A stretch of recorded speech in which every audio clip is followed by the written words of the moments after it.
بسم الله الرحمن الرحيم. الحمد لله رب العالمين، والصلاة والسلام على سيد الأنبياء والمرسلين محمد وعلى آله وأصحابه أجمعين. أما بعد، فأعوذ بالله من الشيطان الرجيم. بسم الله الرحمن الرحيم.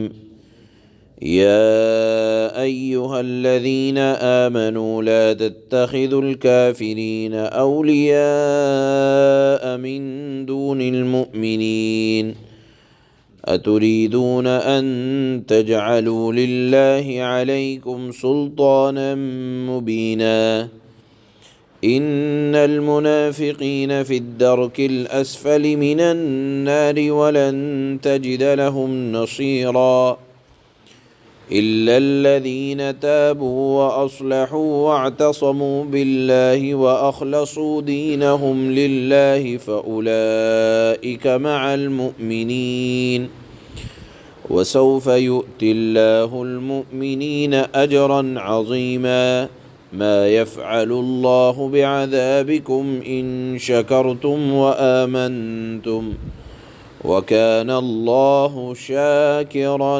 عَلِيمًا. صدق اللہ العظیم. اس وقت یہ 4 آیتیں پڑھی گئی ہیں اور اس مضمون پر اللہ تعالیٰ کے پارہ نمبر 5 مکمل ہو رہا ہے. پہلی آیت کا خلاصہ یہ ہے، اللہ تعالیٰ نے مسلمانوں کو حکم دیا ہے کہ اپنے دلی تعلقات صرف اور صرف صاحب ایمان لوگوں سے رکھنے چاہیے. دلی تعلقات جس کو دوستی کہا جاتا ہے، اللہ تعالیٰ نے فرمایا کہ غیر ایمان والوں سے ایسی دوستیاں، ایسے تعلقات کہ جن تعلقات کی بنیاد پر وہ تمہاری کمزوریوں سے واقف ہو جائیں، رکھنا درست نہیں ہے. اسی طرح اللہ تعالیٰ نے ارشاد فرمایا کہ تمہارا اٹھنا بیٹھنا، تمہارے دلی تعلقات صرف اور صرف صاحب ایمان لوگوں سے ہونے چاہیے. دیکھیے یہاں اللہ تعالیٰ نے دلی تعلقات کو، جس کو دوستی یا قلبی میلان کہا جاتا ہے، صرف اور صرف صاحب ایمان لوگوں سے رکھنے کا حکم دیا ہے. ایمان والوں کو چھوڑ کر اپنے نجی تعلقات، خاص طور پر غیر لوگوں سے قائم رکھنا، کیونکہ ظاہر سی بات ہے صحبت کا اثر پڑتا ہے، اور بہرحال ان کا اللہ کی ذات پر یقین ایمان نہیں ہے. صحبت کی وجہ سے، غیروں کی صحبت کی وجہ سے غیروں والے اثرات، شرکیہ اثرات کہیں نہ کہیں آتے ہی ہیں.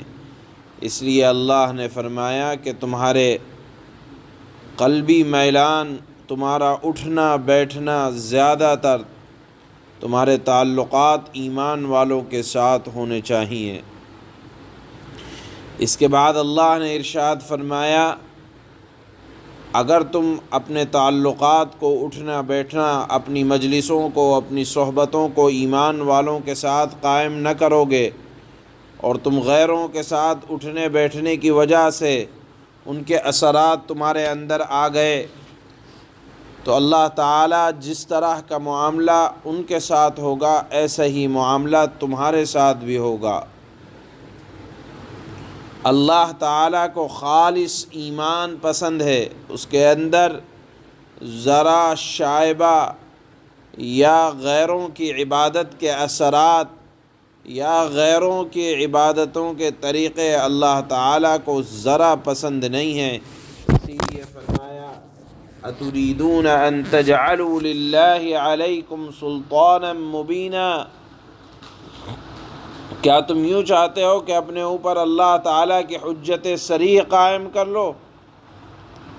حضرت عبداللہ ابن عباس نے فرمایا کہ قرآن میں جہاں کہیں ایسی عبارتوں میں لفظ سلطان آیا ہے، اس کا مطلب یہ ہے یعنی تم نے مؤمن کو چھوڑ کر اگر غیروں سے دلی تعلقات، دلی دوستیوں کو قائم کیا تو تمہارا یہ فعل کافی ثبوت ہوگا، دلیل ہوگا اس بات کی کہ اللہ تعالیٰ تم کو سزا کے طور پر پکڑے۔ دیکھیے یہاں اللہ تعالیٰ نے دلی تعلقات کو قائم کرنے سے منع فرمایا، البتہ اگر کاروباری تعلقات ہیں، پڑوس کا معاملہ ہے تو وہ منع نہیں ہے، البتہ اپنے راز غیروں کو دینا ایمان والوں کو چھوڑ کر یہاں شریعت اسلامیہ میں اس کی ممانعت ہے۔ اس کے بعد اللہ نے فرمایا ان المنافقین فی الدرک الاسفل من النار، کہ جو لوگ نفاق کا معاملہ کرتے ہیں یعنی زبان پر کچھ دل میں کچھ، ان کا درجہ جہنم میں سب سے نچلا ہوگا۔ وَلَن تَجِدَ لَهُمْ نَصِيرًا، اور اے مخاطب آپ کوئی یار و مددگار ان کا نہ پائیں گے۔ یہاں اللہ تعالیٰ نے منافقین کی سزا اور ان کا انجام جو ارشاد فرمایا وہ جہنم کا سب سے نچلا درجہ ہے۔ کیوں؟ اس لیے کہ یہ اللہ کی نگاہ میں، اللہ کے نافرمانوں میں ان کا درجہ سب سے زیادہ بڑھا ہوا اس لیے ہے کہ دیکھیے جو لوگ نافرمان ہیں کفر کے اعتبار سے تو سب کو معلوم ہے کہ یہ کافر ہیں، مشرک ہیں، یہ اللہ کے دشمن ہیں، یہ معلوم ہے۔ لیکن جو لوگ اپنے ایمان کا اظہار کرتے ہیں اور پھر جب تنہائی میں پہنچتے ہیں تو کافروں کا ساتھ دیتے ہیں تو اللہ تعالیٰ نے ان کا درجہ جو سب سے نچلا بیان فرمایا ہے وہ اس لیے کہ مسلمان کو، اسلام کو اتنا نقصان مشرکوں سے نہیں پہنچتا جتنا منافقین سے پہنچتا ہے، کہ وہ بظاہر مسلمان بنے رہتے ہیں، اسلام کا دعویٰ کرتے ہیں اور اسلام کو نقصان پہنچاتے ہیں۔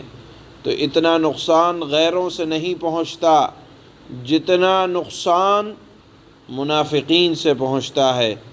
روایتوں میں آتا ہے کہ دوزخ کے 7 طبقات ہیں، سب سے اوپر کے طبقے میں امت محمدیہ کے گنہگار مسلمان رہیں گے، اور اس کے بعد درجہ بدرجہ مشرکین، آتش پرست، دہریے، یہود و نصارہ، اور سب سے نچلا درجہ منافقین کا اللہ نے بیان فرمایا ہے۔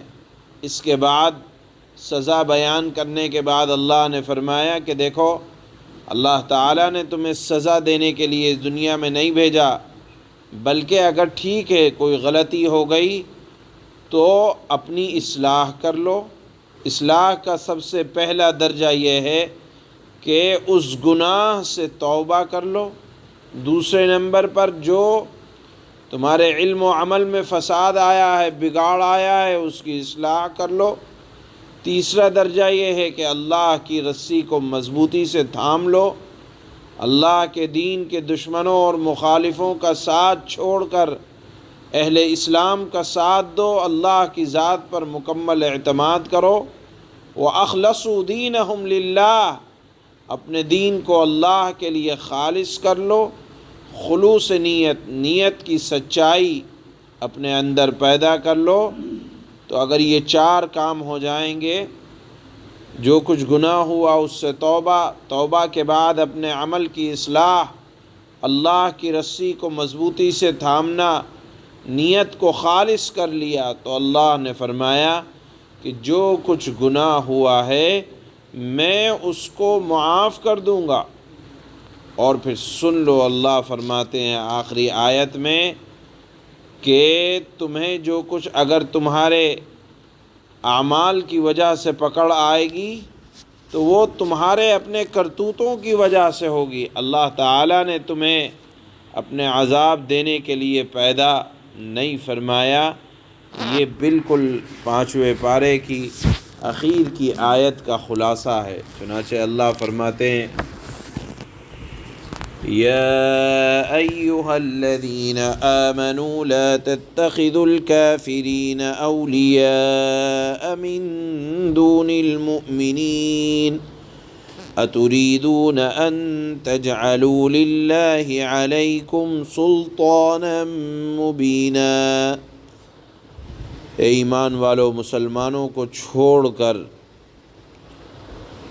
اللہ کے نافرمانوں کو اپنا دوست نہ بناؤ، مشرکوں کو ایسی دوستی ان کے ساتھ نہ بناؤ جو تمہارے قلبی تعلقات کی وجہ سے ہو۔ کیا تم یہ چاہتے ہو کہ اللہ کے پاس اپنے خلاف یعنی اپنے عذاب کے مستحق ہونے کی ایک کھلی وجہ پیدا کر دو؟ ان المنافقین فی الدرک الاسفل من النار ولن تجد لهم نصیرا۔